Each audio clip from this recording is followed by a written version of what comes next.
আগুন লেগেছে, আগুন, আগুন লেগেছে, আগুন। আলো জ্বালান, শিগগিরই আলো জ্বালান।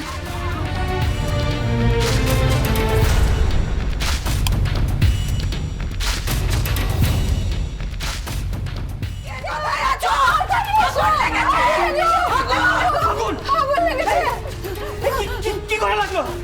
চারদিকে আগুন লেগে গেছে। নেভানোর ব্যবস্থা করুন আগে। কিন্তু আগুনটা লাগলো কি করে? আপনি কিছু একটা করুন না। দাঁড়িয়ে আছিস কেন? জলটা নিয়ে আয়। আমি আনছি দাদা, আমি আনছি। কোথায় যাচ্ছ? কোথায় যাচ্ছ তুমি? তুমি যাবে না, তুমি যাবে না, তুমি আগুনে পড়ে যাবে। বেড়ে যাবে, আগুনটা বেড়ে যাবে, বুঝতে পারছো না? জল আনছে তো, জল আনুক আগে, তারপরে যাবে। তুমি দাঁড়াও এখানে চুপ করে।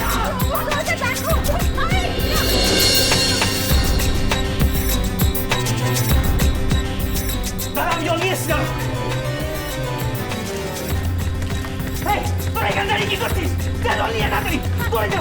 এখানে লোক মেরে যা।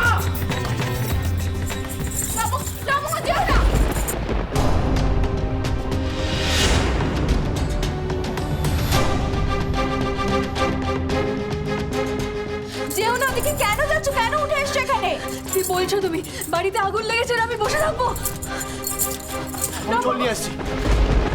জল লাগবে এখন। চল চল।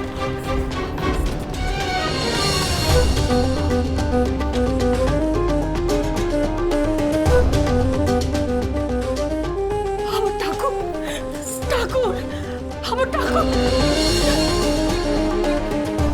দেখুন মা, দেখুন আমাদের ঠাকুর পুড়ে যাচ্ছে মা। দেখুন মা, আমাদের ঠাকুর পুড়ে যাচ্ছে।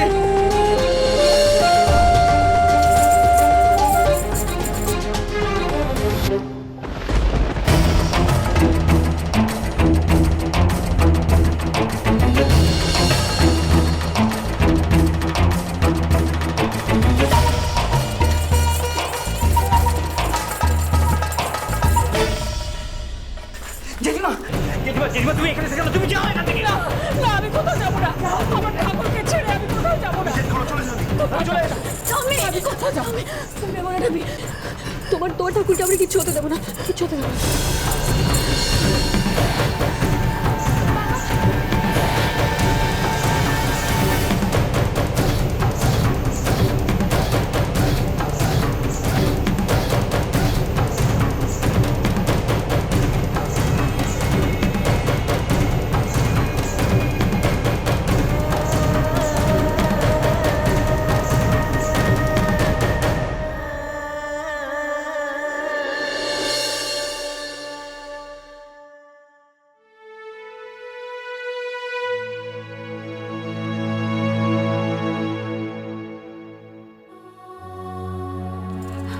ও দিদি, দেখুন কি কাণ্ড হলো। আপনার ঠাকুর পুড়ে গেল।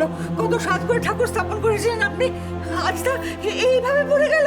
না, আমি তো এটা বুঝতে পারছিলাম যে আগুনটা ধরলো কি করে। হ্যাঁ, কি করে হলো বলুন তো? লবঙ্গ তো তখন প্রদীপটা জ্বালিয়ে ঠাকুরের ওখানে রাখলো, তো সেইটা উল্টে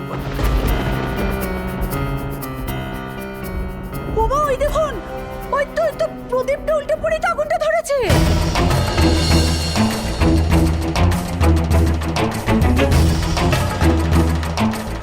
সিঁদুর,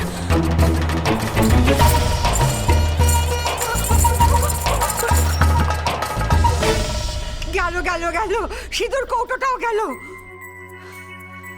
লবঙ্গ, তুমি কি একটু সাবধানে কাজ করতে পারো না? প্রদীপটা রাখলার পাশে যে কাপড়গুলো আছে সেটা খেয়াল করলে না? এভাবে বলছো কেন? ওর কি দোষ আছে বলো? এটা তো একটা অ্যাক্সিডেন্ট। অ্যাক্সিডেন্ট? কি বলছো কি দিদি তুমি? ঠাকুর পুড়ে গেল, তোমার দেওয়া সোনা সিঁদুর কৌটো পুড়ে গেল, এমনকি সিঁদুরটাও গেল। একের পর এক অমঙ্গল ঘটে যাচ্ছে, তুমি কিনা বলছো অ্যাক্সিডেন্ট? আমি বলছি দিদি, ঠাকুরের প্রকোপ না থাকলে কিন্তু এরকম হয় না। এখানে তো লবঙ্গ পুড়ে গেছে, কি মুশকিল বলুন তো। কোথায় বসে দেখি, দেখি হাত দেখি। ওর তো কপাল পুড়েছে, কপাল। নীল, ওখানে বসে দেখো না, যাও লবঙ্গকে ঘরে নিয়ে যাও। আর তোমরা কোথায় ছিলে? নাকে তেল দিয়ে ঘুমোচ্ছিলে নাকি? তোমরা যদি একটু আগে আসতে তাহলে এই অঘটনটা ঘটতো না। যাকে যাক যা হওয়ার হয়ে গেছে, কালকে এই সমস্ত জায়গা পরিষ্কার করবে। পরিষ্কার করলে ঠাকুরটাকে ফেলে দিয়ে আসবে। ঠাকুর পুড়েই গেছে। ঠাকুর ফেলে দেবে?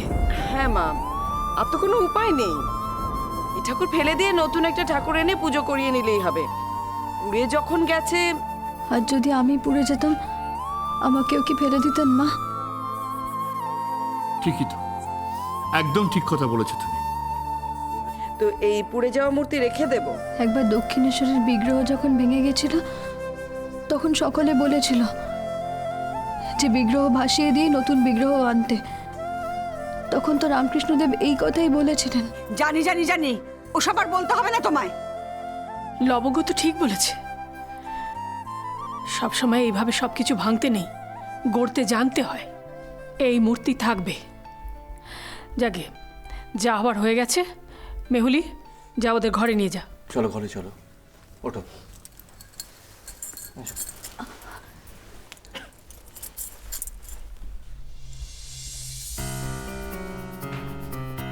নীল, 1 মিনিট।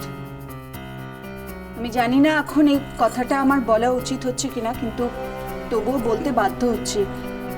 আজকে তো একটা শুভ দিন, তার মধ্যে এরকম সব অমঙ্গল ঘটে গেল, তাই আজকে কি ফুলসজ্জাটা না করলেই নয়? কেন? এতে অসুবিধাটা কোথায়? এক মিনিট দাঁড়া। আচ্ছা, আগুন লাগার সঙ্গে ফুলসজ্জার সম্পর্কটা কি বলতে পারো? হ্যাঁ, জানি না, তবে আমার কেমন যেন ভয় করছে। দিদি, থাক কবিতা, থাক। আমি আমার মনের কথাটা বলতে চাই না। সবাই কি ভাববে? ওরা যা করতে চাইছে করুক না। তোমাকে একটা কথা জিজ্ঞেস করি, তুমিও কি ভয় পাচ্ছ? পাচ্ছি। নীল আমার ছেলে আর লবঙ্গ আমার ছেলের বউ। সন্তানের জন্য তো মা ভয় পাই। কিসের ভয় পাচ্ছ তুমি?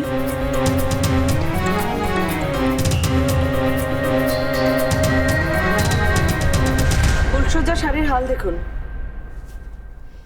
আজকের দিনে ঠাকুরের সিংহাসনে আগুন লাগলো, আবার আজকের দিনেই ও সিঁদুর কৌটো আগুনে পড়ে গেল। আচ্ছা, আমাকে একটা কথা বলবে, তুমি দিনে দিনে এত কুসংস্কারাচ্ছন্ন হচ্ছ কেন? কি করব বলো? আমি তো স্বীকার করছি যে আমি ভয় পাচ্ছি। আমি মা, তাই। আচ্ছা নীল, তুমি বরং বলো তো কি করব আমি? কি করব? আমি আমি আমি সত্যিই ভয় পাচ্ছি, আমি স্বীকার করছি। আবার যদি কোনো একটা অঘটন ঘটে। না,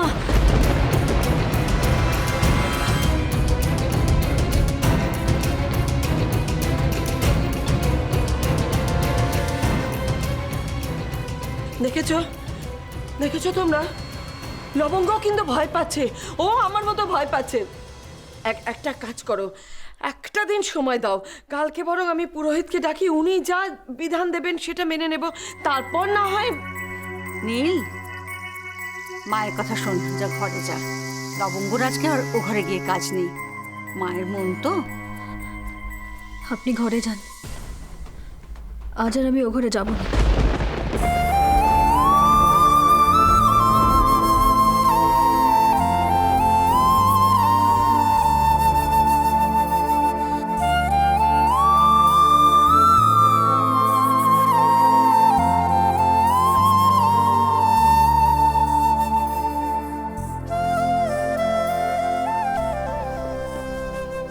মা, আপনি ঘরে যান আর লবঙ্গকে সঙ্গে করে নিয়ে যান। তোমরা যে যার ঘরে যাও। লবঙ্গ আমার কাছে থাকবে, দাদু ভাইয়ের ঘরে যাবে না, আমি কথা দিলাম। দেখবেন দিদি, কাল রাত্রিতে একটা ঘটনা ঘটিয়েছিল লবঙ্গ, সেদিন কিন্তু আপনার কাছেই ছিল। আজ আবার কোনো অঘটন না ঘটে। বললাম তো, লবঙ্গ আমার ঘরে থাকবে। তোমরা নিশ্চিন্তে ঘরে যাও।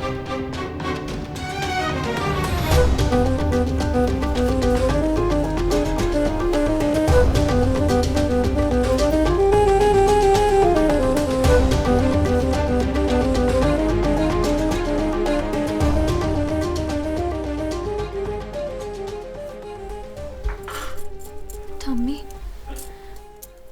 আমাকে ক্ষমা করো ঠাম্মি। তুই ক্ষমা চাইছিস কেন? যা হলো আমার জন্যই তো হলো।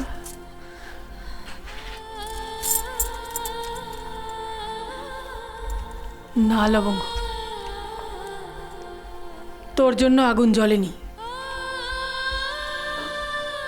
ঠাকুর নিজে তার সাক্ষী আছেন। তুই উনি নিশ্চয়ই এর বিচার করবেন।